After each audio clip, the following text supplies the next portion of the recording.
Ya, oke, saya mulai ya. Assalamualaikum Baik, terima warahmatullahi kasih Dinda. wabarakatuh. Salam sejahtera buat teman-teman Waalaikumsalam semuanya. warahmatullahi. Selamat siang teman-teman ATLM semuanya. Terima kasih telah bergabung webinar RLS Prodia kali ini. Untuk kali ini, saya diminta memberikan informasi terkait pemeriksaan laboratorium tentang tes alergi. Ini teman-teman semua juga pasti sudah banyak yang mengetahui ya, teman-teman ATLM kan banyak yang mengerjakan di tempatnya bekerja, mungkin tes laboratoriumnya seperti untuk IgE spesifik, kemudian IgE total, seperti itu. Nah, tadi kan juga sudah diinformasikan oleh Prof. Iris luar biasa ya terkait dengan pemeriksaan in vivo dari alergi ini. Nah, ini sedikit informasi terkait dengan prevalensi alergi pada anak dari tahun 2016. Itu di mana untuk food alergi sendiri bisa terlihat bahwa baik asma yang terlihat ada peningkatan. Kemudian dengan skin alergi juga, ini baik yang asma maupun dengan tanpa asma ya, sudah peningkatan. Tapi pada respiratory alergi ini pada yang tanpa asma dia stabil, ya stabil. Tetapi untuk yang dengan asma ada penurunan. Jadi bisa dilihat bahwa sebenarnya untuk prevalensi alergi ini cukup meningkat pada dan pada kulit. Nah, untuk alergi yang dimediasi oleh imunoglobulin E ini termasuk dalam kelompok hipersensitivitas tipe 1. Hipersensitivitas sendiri ada 4 tipe ya, tipe 1, 2, 3, dan 4. Di mana seluruh respon imun yang dimediasi oleh imunoglobulin E ini melibatkan degranulasi mast cell. Tadi juga diinformasikan oleh Prof. Iris ya. Akan tetapi gejala yang dialami pasien ini akan berbeda-beda. Ini tergantung pada bagaimana tubuh terpapar oleh alergen. Jadi misal kalau terhirup atau tertelan seperti itu, dan biasanya kan efeknya kalau dimediasi oleh IgE ini akan terlihat jelas ya, langsung merah-merah, langsung bengkak-bengkak. Tadi diinformasikan oleh Prof. Iris juga. Dan ini juga bergantung pada jumlah alergennya. Ini contohnya ya, tadi juga diinformasikan oleh Prof. Iris. Nah, ini bagaimana terjadi alergi. Ini sebenarnya juga secara garis besarnya ya. Tadi disebutkan oleh Prof. Iris, di mana reaksi alergi sendiri yang dimediasi oleh IgE ini dimulai ketika adanya proses sensitisasi, yaitu proses paparan pertama kali terpapar ya. Ini pertama terpapar alergen terhadap tubuh. Pada tahap ini paparan alergen ini akan menyebabkan si sel B atau B sel ini mensekresikan antibodi. Kemudian antibodi tersebut kemudian akan berikatan dengan sel mast. Nah, kemudian pada paparan alergen kedua, pada kedua kali terpapar, alergen akan berikatan dengan antibodi yang ada pada sel. Jadi reaksi ini akan menyebabkan si mast sel ini mensekresikan histamin ke dalam sirkulasi, dan si histamin inilah yang akan menimbulkan atau menyebabkan gejala alergi. Seperti informasi oleh Prof. Iris tadi ya, histamin ini akan menyebabkan seperti mungkin merah-merah, bengkak-bengkak, di mana terjadi vasodilatasi pada pembuluh darah, seperti itu. Nah, atopi sendiri itu adalah respon imun yang dimediasi oleh imunoglobulin E secara berlebihan.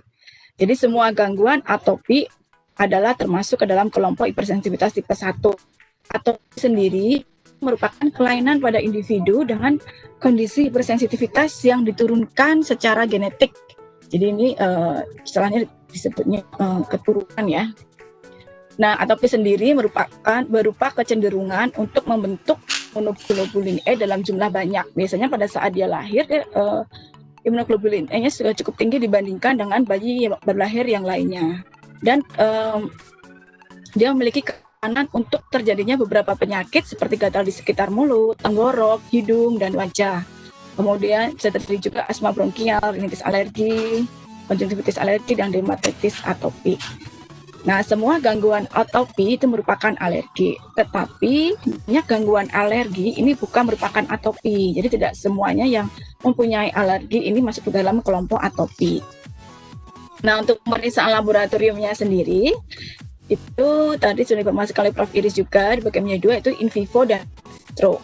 in vivo sendiri tadi terkait dengan tes di kulit ya. Nah, seperti ini gambarnya. Ada 2, epidermal test procedure dan percutaneous test procedure. Ini contohnya kalau epidermal itu pet test, kemudian friction test, jadi di punggungnya akan ditempeli dengan zat tertentu ya, zat kimia tertentu, nanti reaksinya bagaimana dilihat. Kemudian untuk yang teknis seperti prick test atau mungkin nyebutnya skin prick test ya, SPT seperti itu. Kemudian scratch test dan intradermal di permukaan dilihat. Misalnya untuk in vivo ini atau uji kulit untuk alergi ini dilakukan oleh para klinisi. Nah, untuk pemeriksaan di laboratorium itu masuk dalam kelompok pemeriksaan in vitro. Kalau in vitro, teman-teman semua juga pasti sudah mengetahui ya, ada banyak pemeriksaan terkait dengan alergi, seperti IgE total, antibodi IgE spesifik ya, atau sebenarnya IgE RAS, karena metodenya menggunakan metode RAS. Kemudian ada juga IgE atopik. Nah, di Prodia sendiri, kita untuk IgE atopik paket IgE atopik sendiri ada 2, yaitu IgE atopik panel Indonesia dan IgE atopik panel pediatri. Kemudian ada juga eosinofil absolut, ini saya lupa menuliskan ya. Nanti di belakang ada eosinofil, kemudian ada juga IgG food sensitivity. Nah, IgE total sendiri, ini sudah banyak yang mengerjakan, teman-teman juga sudah pasti mengetahui ya tentang pemeriksaan IgE total ini, immunoglobulin E total, di mana serum IgE total ini akan meningkat pada penyakit atopi, kemudian parasitosis ya, parasit atau mungkin kecacingan itu juga akan meningkat ya IgE totalnya, eosinofil seperti itu. Kemudian IgE spesifiknya yaitu alergi yang dimediasi oleh immunoglobulin E, dan indikasi wajibnya itu untuk sensitisasi tingkat tinggi, kemudian alergi yang mengancam keselamatan, misal anafilaksis, kemudian kondisi tidak memungkinkan untuk uji kulit. Jadi si IgE ini bisa dilakukan apabila ada sensitisasi yang cukup tinggi, kemudian alergi yang mengancam keselamatan karena ada reaksi anafilaksis ya. Kemudian juga kondisi tidak memungkinkan. Misalnya kalau uji in vivo atau yang uji kulit itu sebaiknya dilakukan pada kulit yang sehat atau yang normal. Tadi juga diinformasikan oleh Prof. Iris ya. Nah, masuk ke dalam immunoglobulin E.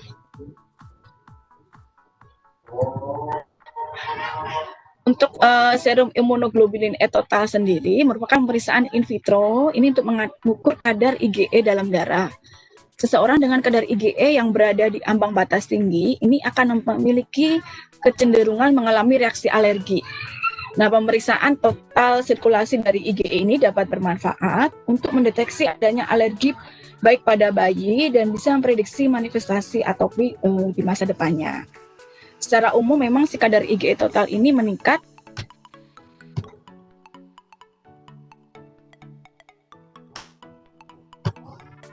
berdasarkan banyaknya jenis alergi yang dimiliki oleh seseorang dan juga banyaknya paparan terhadap alergen tersebut. Semakin banyak jumlah yang terpapar oleh alergen, kemudian juga semakin banyak jenis alerginya, maka si IgE total ini akan meningkat lebih tinggi. Nah, IgE total sendiri dia meningkat pada kondisi tertentu. Jadi tidak hanya terjadi pada kondisi atopi, namun dia akan meningkat pada beberapa kondisi lainnya, yaitu seperti infeksi parasit, myeloma, IBD kronis, kemudian infeksi SIV, HIV, kelainan langka seperti CHOPS syndrome, kemudian juga meningkat pada pulmonary aspergillosis. Jadi sebaiknya begitu dia meningkat dilihat juga gejala klinisnya ya, kondisi pasien. Nah, bagaimana menginterpretasi dari hasil immunoglobulin E total ini? Kalau dia konsentrasinya tinggi, kadar IgE tidak dapat mendiagnosis alergi. Ini harus si kadar IgE ini harus diinterpretasikan bersama dengan kondisi klinis. Ini harus ya. Kemudian usia, gender, dan begitu juga paparan potensi alergen dan riwayat keluarga. Kemudian bagaimana kalau hasilnya normal? Hasilnya normal tidak menghilangkan kemungkinan penyakit alergi. Pada pasien kuat memiliki penyakit alergi, dianjurkan untuk melakukan pemeriksaan lanjutan seperti pemeriksaan IgE spesifik seperti itu. Nah, ada beberapa keterbatasan pemeriksaan ya, tidak semua pemeriksaan itu 100% bagus. Jadi pada individu dengan penyakit yang diperantarai IgE, serum IgE total ini akan meningkat dibandingkan individu yang normal. Tapi meskipun demikian, tidak semua pasien alergi ini mengalami peningkatan kadar IgE ini.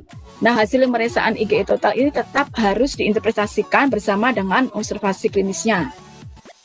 Nah, IgE spesifik dapat dijadikan pemeriksaan lanjutan untuk menentukan alergen yang berperan dalam timbulnya alergi tersebut. Nah, kemudian saya masuk ke dalam pemeriksaan yang lebih spesifik, itu IgE spesifik ya. Nah, IgE spesifik ini kan dia masing-masing alergen diperiksa. Jadi ini pengukurannya secara kuantitatif IgE spesifik terhadap suatu alergen pada sampel serum untuk membantu diagnosis alergi. Metode yang digunakan yaitu menggunakan RAS atau radioallergoabsorben test. Jadi disingkatnya RAS ya. Makanya seringnya kan disebutnya IgE RAS seperti itu. Nah, itu adalah IgE spesifik. Jadi spesifik alergi tertentu. Jadi biasanya hanya IgE RAS itu hanya tertentu alergi terhadap alergen yang diperiksa, alerginya masing-masing ya. Jadi bukan paket atau dalam bentuk panel gitu. Nah, ini saya perbedaan atau perbandingan dari pemeriksaan serum spesifik IgE, begitu juga dengan yang dari kulit, yang di kulit ya, pemeriksaan alergi di kulit yaitu screen prick test. Nah, di mana untuk screen prick test kelebihannya dia memang lebih sensitif dibandingkan serum spesifik IgE. Dan hasilnya pun lebih cepat, dia langsung kelihatan begitu ditetesin di kulit gitu ya Prof ya. Dia 15-20 menit kemudian dan lebih murah dibandingkan serum pemeriksaan IgE. Nah, hasil screen prick test ini positif pada anak-anak yang sehat, ini dapat digunakan sebagai prognosis. Tetapi ada beberapa kekurangannya, yaitu seperti lebih banyak hasil positif palsu dibandingkan serum spesifik IgE. Dan pasien yang melakukan pemeriksaan prick test ini harus dalam kondisi yang sehat dan kondisi kulit yang normal. Kalau kondisi kulitnya dia sakit, namanya dia psoriasis, kulitnya tidak bisa dilakukan di kulit tersebut. Seperti itu, atau mungkin kulitnya ada luka, nah itu juga tidak bisa dilakukan tes alergi ya, atau skin prick test pada kulit tersebut. Kemudian memerlukan tenaga ahli hanya klinisi yang sebaiknya memang tenaga ahli yang kompeten ya, seperti klinisi yang melakukan, kemudian berisiko terjadi reaksi anafilaksis sampai terjadi shock anafilaksis ya, kemudian dipengaruhi oleh obat anti alergi. Dan interpretasi dari screen prick test ini sulit karena pada beberapa kasus hasil positif screen prick test ini terhadap alergen tertentu tidak sesuai dengan gejala klinis yang muncul. Kemudian serum yang melakukan pemeriksaan di laboratorium yaitu serum spesifik IgE ya secara in vitro. Ini kelebihannya tidak ada reaksi, tidak ada risiko terjadi reaksi anafilaksis. Kemudian tidak dipengaruhi oleh penyakit kulit atau kulitnya kalaupun dia kulitnya sakit pun juga tidak apa-apa diambil pemeriksaan terkait dengan serum spesifik IgE ini. Dan tidak dipengaruhi oleh obat anti alergi. Interpretasinya hasilnya pun lebih mudah dan hasilnya pun juga bisa disimpan lebih lama ya karena bentuk kertas atau mungkin soft copy di dalam komputerisasi. Kemudian tetapi ada kekurangan pemeriksaan spesifik IgE serum ini, dia kurang sensitif dibandingkan skin prick test dan hasilnya lebih lama ya karena kan dikerjakannya kadang hari ini kerja, besok nanti sore atau besoknya baru selesai pemeriksaannya. Sedangkan untuk yang screen prick test itu langsung terlihat, jadi hasilnya lebih cepat untuk yang dari kulit. Dan tentu saja untuk pemeriksaan serum spesifik IgE ini harganya lebih mahal ya karena satu-satu. Seperti itu, ini ada contohnya nanti. Nah, untuk interpretasi hasilnya pemeriksaan IgE spesifik ini dia dibagi menjadi kelas 0 sampai 6 ya. Semakin tinggi nilainya ini dinilai atau diukur dalam U per L atau kilo unit per liter. Ini semakin tinggi nilainya maka semakin tinggi kelasnya. Nah, ini contohnya beberapa alergen pada IgE spesifik, jadi akan diperiksa satu-satu. Itu bukan paket atau bukan panel ya. Jadi apakah dia alergi terhadap daging ayam, apakah dia alergi terhadap spesifik putih telur, jadi satu-satu. Jadi memang lebih mahal biasanya. Seperti itu. Jadi harus dipilih sesuai dengan gejalanya juga, atau mungkin dilihat riwayatnya kemarin habis makan apa ya, kok sekarang bengkak-bengkak, oh ternyata dia habis makan kepiting. Nah, coba diperiksa IgE spesifik kepiting, tapi hanya satu alergen saja yang akan keluar. Beda dengan untuk paket. Tentu saja ini lebih mahal ya, biasanya dalam satuan ini pun dia harganya bisa sampai 300-400 ya, untuk item saja. Kemudian ada beberapa keterbatasan pada pemeriksaan IgE spesifik ini, seperti alergen yang terbatas. Kemudian hasil pemeriksaan in vitro tidak dapat langsung diketahui dalam waktu yang singkat ini pasti ya, karena kita membutuhkan waktu untuk pengambilan sampel, kemudian memproses sampelnya, kemudian mengerjakan di alat, kemudian kita validasi, seperti itu. Dan itu juga ada beberapa tempat laboratorium juga seperti kami untuk mengerjakannya pun juga ada jadwal kerjanya ya. Kemudian pada uji kulit pun hasilnya lebih cepat, hari itu juga dilakukan, hari itu juga akan diketahui hasilnya. Kemudian informasi teknis IGE spesifik itu menggunakan metode RAS, makanya disebutnya kan seringnya IGE RAS gitu ya, karena ternyata metodenya RAS namanya. Kemudian volumenya hanya 0,5 ml serum dan stabilitasnya 7 hari 2-8. Ada persiapan khusus untuk pemeriksaan IGE spesifik ini. Nah, saya lanjut ke IGE atopi. IGE atopi ini adalah bentuk paket ya. Di Prodia sendiri kami menyediakan ada 2 panel atau 2 paket untuk pemeriksaan IGE atopi ini, yaitu IGE atopi panel Indonesia dan IGE atopi panel pediatri. IGE atopi ini merupakan pemeriksaan semi kuantitatif untuk deteksi antibodi IgE manusia terhadap alergen inhalasi atau makanan dalam serum atau plasma untuk membantu diagnosis dari reaksi alergi tersebut. Nah, pemeriksaan IgE panel Indonesia ini memuat kurang lebih 54 alergen, sedangkan atopi pediatri ini dia memuat kurang lebih 27 alergen. Nah, untuk prinsip pemeriksaan si IgE atopi ini itu menggunakan metode immunoblot, baik panel Indonesia maupun pediatri ini menggunakan metode immunoblot ya. Ini juga mudah, teman-teman juga pasti banyak yang sudah mengerjakan terkait pemeriksaan IgE atopi ini. Di mana untuk ada 2 reaksi. Reaksi yang pertama, sampel ditambahkan immunoblot strip kemudian diinvasi dan akan terjadi IgE spesifik berikatan dengan alergen pada strip ya, akan terjadi ikatan antigen antibody. Kemudian reaksi yang kedua, deteksi antibodi yang terikat ini akan menggunakan enzim label monoklonal anti-human IgE ya, atau enzim conjugate yang akan memberikan reaksi warna tertentu. Nah, ini beberapa alergen yang diperiksa dalam IgE panel Indonesia. Ini teman-teman ada juga yang mengerjakan dalam jumlah lebih banyak ya. Kebetulan di Prodia sendiri kami mengerjakan pemeriksaan ini ada kurang lebih 54 ya, 55 pesisi di marker. 54 alergen, di mana ini ada beberapa kelompok seperti serbuk sari rumput ya, ini ada beberapa rumput-rumputan, kemudian ada tungau ya, tungau debu rumah, kemudian ada Thyropagus pustresintik, kemudian dan yang lain-lainnya. Ada 6 jenis tungau, kemudian ada serbuk sari pohon, akasia, pinus, kelapa sawit, kemudian binatang, ada kucing, anjing, kuda, dan serangga. Ini ada racun lebah madu, kecoak Jerman, kemudian ada komponen susu ya, ada komponen serum albumin, alfa-laktabumin, dan yang lainnya. Kemudian terkait flu unggas, ada juga alergi makanan seperti tepung terigu, gluten, kacang tanah, kacang kedelai, hazelnut, almond, dan lain-lainnya. Ini bisa dibaca ya teman-teman, ada susu sapi juga, tuna, kepiting. Jadi lebih lengkap, jadi tidak satuan. Jadi dan harganya pun juga sebenarnya kalau dibandingkan dengan satuan dengan sekian banyak ya, itu memang lebih murah. Kalau satuan contohnya cuma satu alergi kepiting aja, satu contohnya IgE RAS satu itu kalau nggak salah kepiting itu antara 300-400 ya. Sedangkan ini aja IgE panel Indonesia itu memuat kurang lebih 54 alergen. Nah, kalau tadi 400.000 dikali 54 udah berapa juta ya, gitu kan, kalau mau semuanya satu-satu diperiksa dalam bentuk IgE RAS. Makanya kami menyediakan juga dalam bentuk paket, ini harganya lebih murah dan lebih banyak alergen yang diperiksa. Nah, kemudian ini makanan ada udang, lobster, daging bebek, sapi, ayam, domba, keju, kemudian strawberry, bawang putih, dan yang lainnya. Nah, dalam panel pediatri, kenapa disebut panel pediatri? Ini dipilihkan untuk yang sering terjadi pada anak-anak.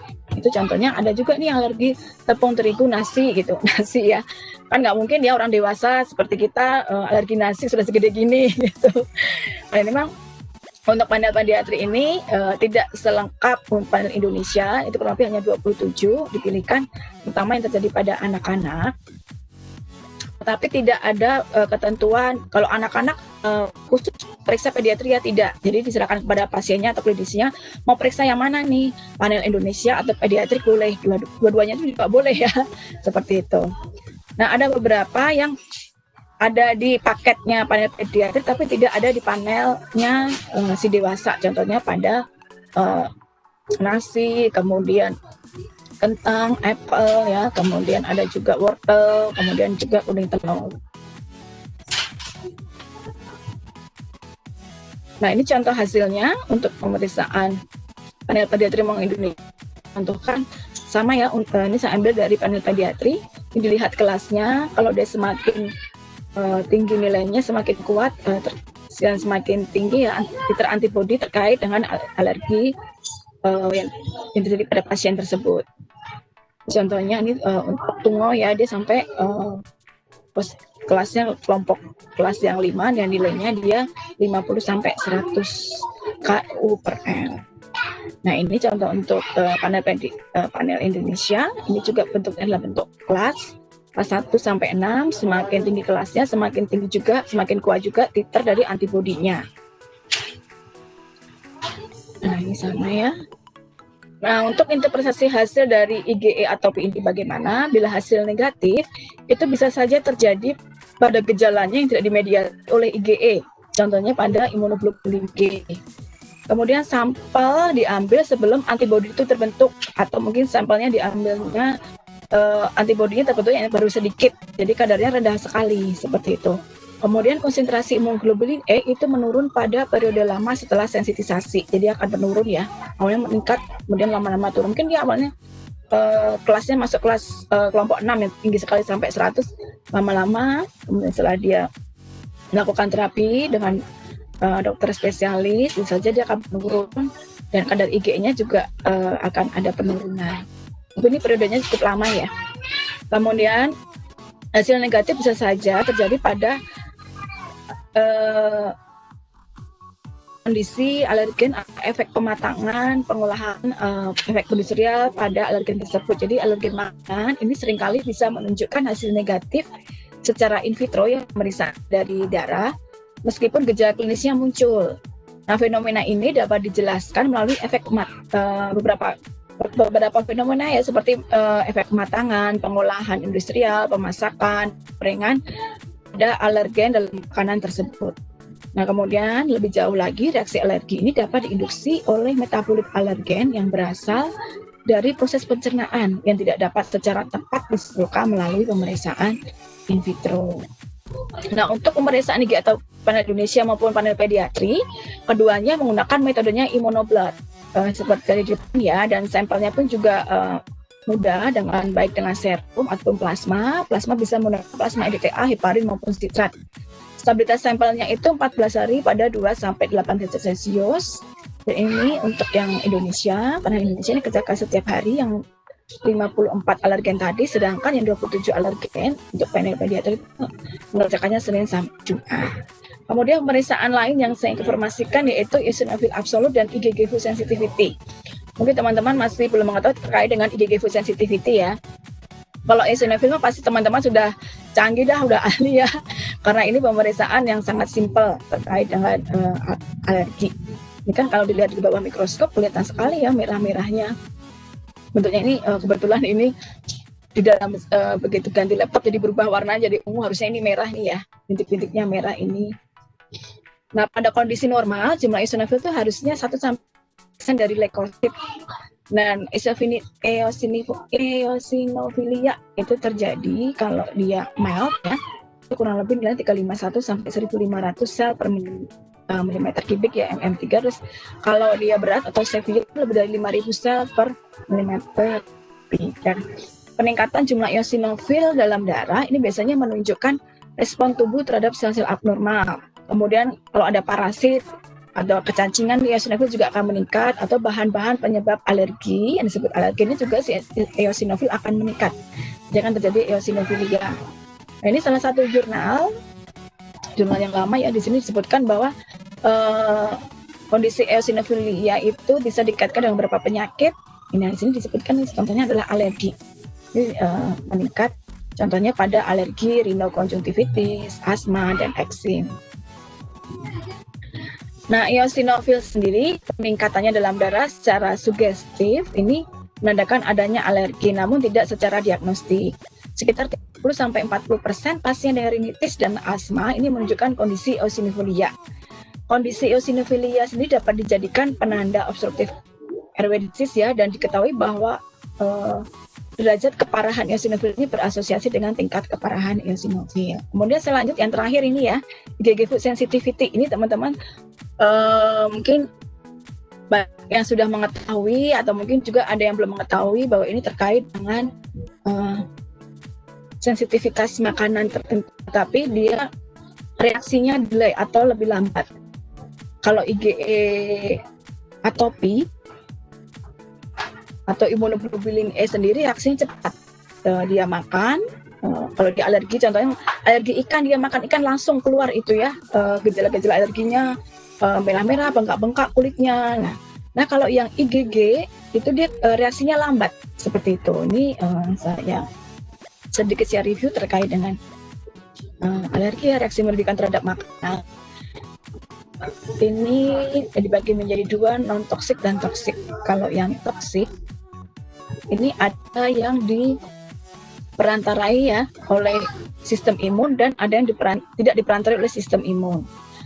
Ya non toksik ini ya. Nah, untuk yang diperantarai oleh sistem imun yang dimediasi oleh imun itu seperti imunoglobulin E, kemudian imunoglobulin G seperti itu. Nah, kalau yang IgE total, kemudian IgE atopi itu masuk ke dalam tipe 1 hipersensitivitas, yaitu yang diperantarai oleh imunoglobulin E. Sedangkan untuk yang diperantarai oleh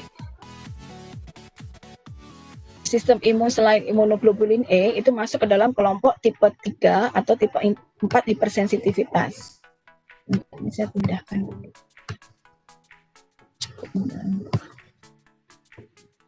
Nah, hipersensitivitas sendiri termasuk ke dalam penyebab terjadi reaksi merugikan yang timbul karena salah satunya adalah makanan.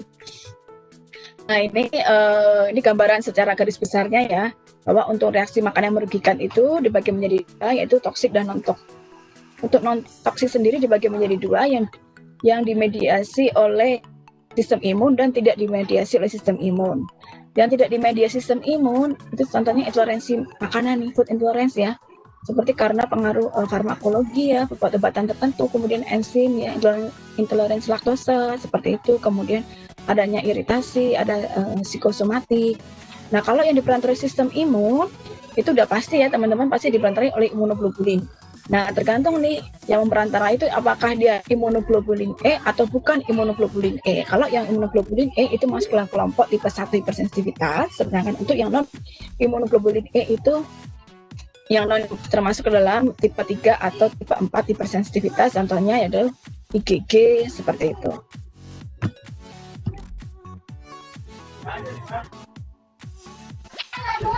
Nah, ini juga sama biar lebih mudah untuk gambarannya.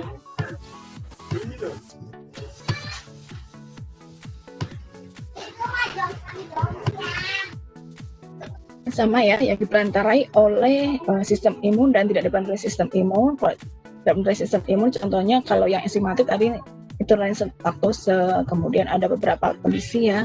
Kemudian kalau yang farmakologi,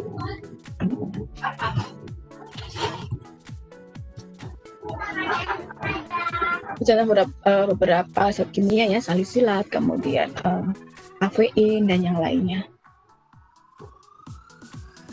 Nah, ini juga gambarannya ada beberapa yang menyimpulkan, ada beberapa kelompok yang menyimpulkan bahwa untuk yang masuk reaksi makanan yang merugikan dalam kelompok yang dimediasi oleh sistem imun tipe 3 alergi ini seperti IgG, ini masuk dalam kelompok food sensitivity. Sedangkan untuk yang tidak dimediasi oleh sistem imun itu disebutnya adalah food intolerance seperti itu. Nah, untuk yang diperantarai oleh sistem imun sendiri tadi ada IgE dan IgG. IgE yang diperantarai oleh IgE dan IgG yang tidak diperantarai oleh IgE. Untuk yang diperantarai oleh antibodi IgE ini reaksinya sangat cepat, sedangkan yang tidak diperantarai oleh IgE itu adalah termasuk ke dalam kelompok reaksi lambat atau delay hypersensitivity. Nah, ini contohnya ya, kalau yang IgE masuk dalam kelompok tipe 1 hipersensitivitas, nah non-IgE itu masuk dalam kelompok tipe 3 dan tipe 4 hipersensitivitas. Ini contohnya pada IgG atau IgM imun kompleks reaksi, dan biasanya memang dia reaksinya lambat, seperti itu.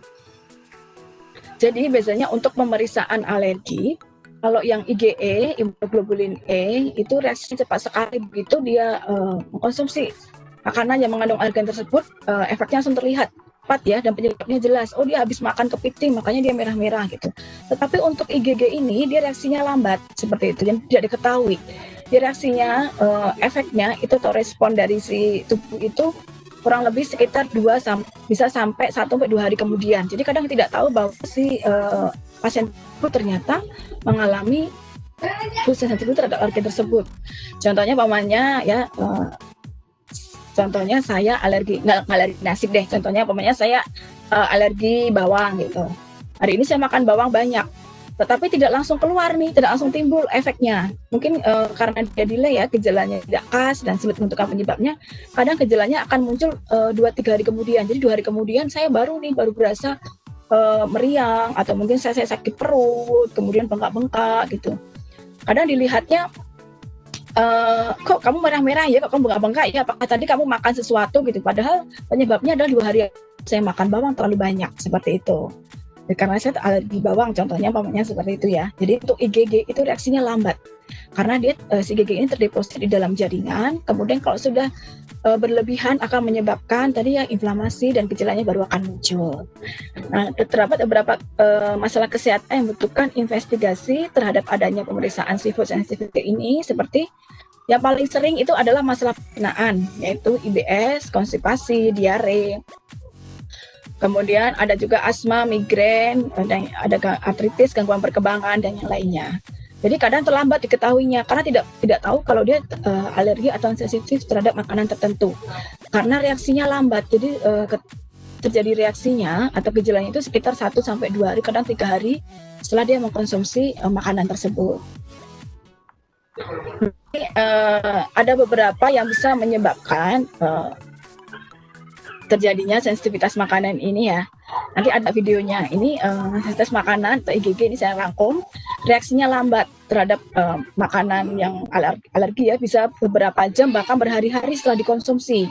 Jadi kadang ketahuannya lambat, tidak diketahui atau jarang mengetahui bahwa saya ternyata alergi rempah-rempah loh, saya ternyata alergi sayuran loh, seperti itu, karena memang reaksinya lambat, tidak diketahui. Kemudian tubuh ini akan produksi antibodi IgG, kemudian akan bentuk kompleks antigen antibodi.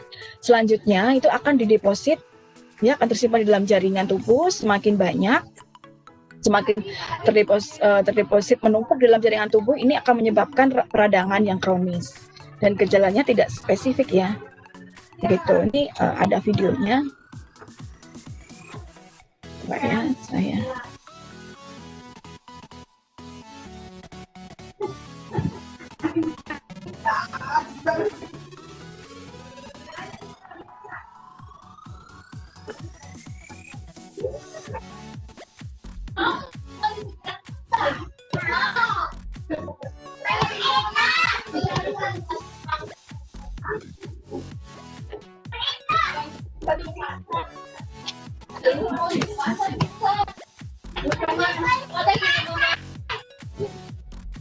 Nah, ini kelihatan ya. Ini gangguan sistem imun pada sebentar.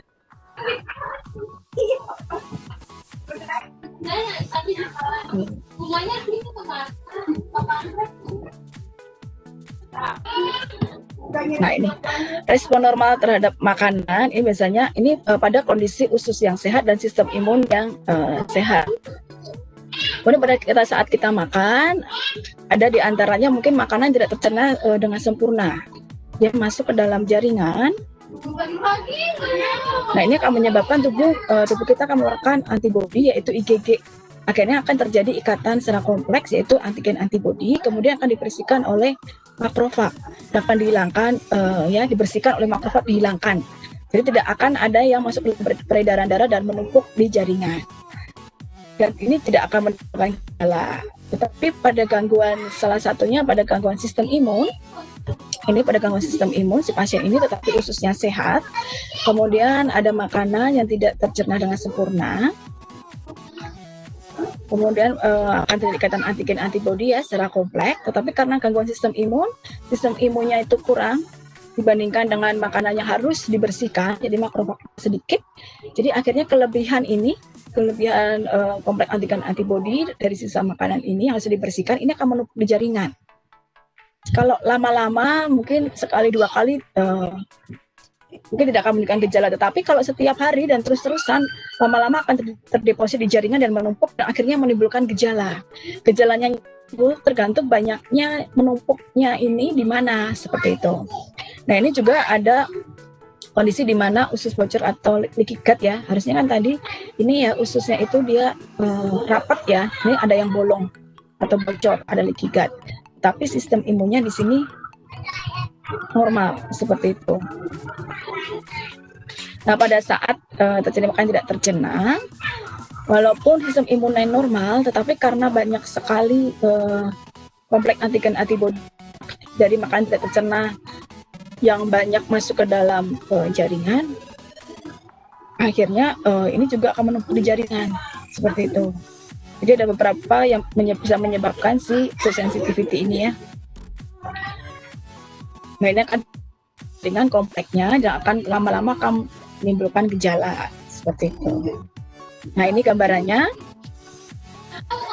tergantung gejalanya ya, di mana paling banyak si kompleks tadi tidak dibersihkan atau menumpuk di jaringan. Kalau di saluran pernafasan dia akan menyebabkan asma, rinitis, sinusitis, waktu terus-terusan seperti itu. Kemudian saluran pencernaan yang menumpuk banyak di jaringannya akan menyebabkan IBS, kemudian Crohn disease seperti itu, nyeri perut, diare, konstipasi, perut kembung. Kemudian kalau dia banyak di kulit akan menyebabkan akne, eksim ya. Jadi banyak sekali pemeriksaan IgG food sensitivity ini juga diperiksa selain untuk spesialis alergi, juga diperiksa untuk yang spesialis kulit ya, atau mungkin yang anti aging. Kayaknya ternyata begitu pasiennya diperiksa IgG food sensitivity, oh ternyata dia banyak alergi loh terhadap makanan tertentu. Selama ini tidak ketahui karena dia reaksinya lambat seperti itu. Ya, setelah dia diobatin, kemudian terjadi perbaikan dari kondisi kulitnya seperti itu. Ini juga kalau dia jaringan jantung ya, kardiovaskuler itu akan menyebabkan jantung berdebar seperti itu. Nah, saya lanjut ke slide yang tadi ya. Nah, ini kompleks antigen antibodi yang tidak bisa dibersihkan ini akan dideposit di jaringan dan lama-lama bertahun-tahun ini akan menyebabkan radang kronis. Nah, untuk ini sama ya dengan yang di depan, bahwa untuk alergi makanan yang tidak dimediasi oleh IgE ini tandanya dengan produksinya antibodi IgG dan akan membentuk kompleks antigen antibodi pada jaringan. Ini secara perlahan-lahan akan membentuk kompleks dan menumpuk di jaringan dan akan menimbulkan inflamasi kronis. Dia gejalanya delay ya, tidak serta-merta akan timbul, tidak seperti IgE, dia akan terlihat sekitar 1 hari, 2 hari, atau bahkan 24 jam, ada juga yang sampai 3 hari. Ini reaksinya baru akan terlihat setelah berjam-jam. Gejala timbul ini bisa meliputi sama dengan tadi ya, IBS, sakit kepala, hidung berair, masalah berat badan, dan lainnya. Dan biasanya dianjurkan untuk mengeliminasi makanan yang memicu timbulnya alergi. Setelah diperiksa nih ketahuan, oh ternyata saya alergi ini, alergi itu, banyak sekali. Nah, ini sebaiknya untuk mengeliminasi makanan tersebut atau merotasi. Nah, ini saya sertakan juga perbandingan ya dari IgE food alergi maupun non IgE alergi. Kalau yang IgE food alergi dimediasi oleh immunoglobulin E, sedangkan yang non IgE dimediasi oleh IgG. Respon pada IgE ini bersifat segera setelah mengkonsumsi makanan tersebut, tetapi pada IgG dia bersifat lambat. Gejala dapat muncul kurang lebih hingga 3 hari atau lebih setelah mengkonsumsi makanan tersebut. Kalau insidennya mulai IgE rendah, tetapi yang IgG mungkin istilahnya lebih tinggi kalau terdeteksi semuanya ya, karena ketahuan ternyata saya alergi makanan tertentu ya, karena nggak ketahuan gejalanya. Nah, paparannya yang tidak sering IgE, tetapi kalau yang IgG dia sering terpapar karena tidak mengetahui bahwa dia alergi terhadap makanan tersebut. Nah, untuk IgG itu terjadi pelepasan histamin dari massa, tapi untuk IgG tidak, dia terjadi pembentukannya secara lambat. Kompleks antigen antibodi tersebut terdeposit, tersimpan di dalam jaringan dan akhirnya lama-lama akan menyebabkan inflamasi. Sedangkan IgE sendiri gejalanya biasanya kulit berwarna merah, kulit ya langsung kita bersih-bersih, rinitis, alergi, bahkan bisa menyebabkan shock anafilaksis. Tetapi kalau IgG atau non IgE ini Gejalanya beragam, dapat mempengaruhi berbagai bagian tubuh dan pasien sering mengalami berbagai simptom, contohnya migrain, kambung, diare, seperti itu. Dan pada IgE food alergi responnya bisa bersifat fatal seperti anafilaksis ya, tapi pada IgG tidak sampai menimbulkan kematian mendadak. Dan IgE sendiri dapat berlangsung sepanjang hidup penderita, tapi kalau IgG ini dapat hilang dengan cara mengeliminasi makanan yang memang memicu produksi si level IgG tersebut. Nah, pada IgE memberikan hasil positif pada screen prick test pada tes kulit ya, tetapi pada IgG dia kadang memberikan hasil negatif pada screen prick test. Nah, kalau IgE dapat dikenali langsung karena responnya cepat, langsung bengkak, langsung merah-merah. Tetapi pada IgG ini yang tidak dimediasi oleh IgE itu sulit mengenali karena dia responnya lambat. Karena respon intoleransi yang lama sehingga diperlukan tes yaitu seperti IgG food sensitivity. Nah, ini sama ya dah. Nah, kalau pemeriksaan IgG food sensitivity dilakukan, sebaiknya dilakukan apabila memang membutuhkan investigasi terhadap adanya food sensitivity seperti ya, ini beberapa gejalanya. Ya paling sering adalah masalah pencernaan, kemudian asma, migrain ya, gejala alergi, eksim dan gangguan perkembangan.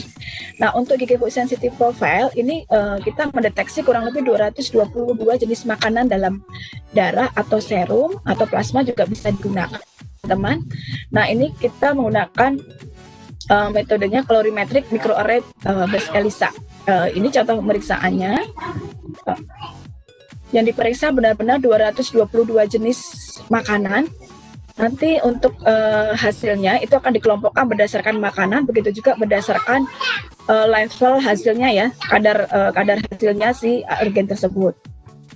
Nah, ini contohnya untuk dia yang warna merah itu adalah yang meningkat elevated ya, dia nilainya lebih dari 30 U/ml. Kemudian yang borderline itu yang warna kuning kurang lebih 29 sampai 24, sedangkan yang normal atau hijau itu nilainya kurang dari 23. Ini nilai atau konsentrasi dari IgG yang diperiksa.